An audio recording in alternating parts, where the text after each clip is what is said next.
मुठी चूरावा समाधि भरुआ के देनु गे मैं एक मुठी चूरा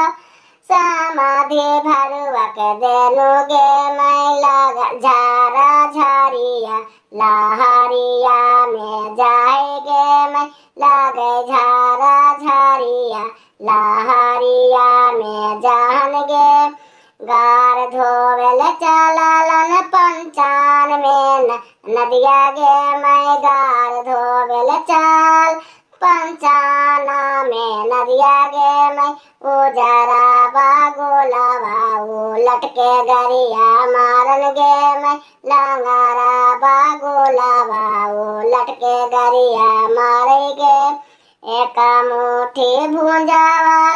बारतियन भरुआ के देनु गे मैं एक मुठी भूंजावा बारतियन भरुआ के देनु गे मैं लागे झारा झारिया लहरिया में जाएगे मैं लागे झारा झारिया लहरिया में जाएगे गार धोवेल चलालन बेमानी तालैया गे मैं गार धोवे चलल बेमानी तालैया गे मैं लंगरा बागुलावा पलट के गरियन मारे गे मैं लंगरा बागुलावा उलट को गरिया मारन गे मैं।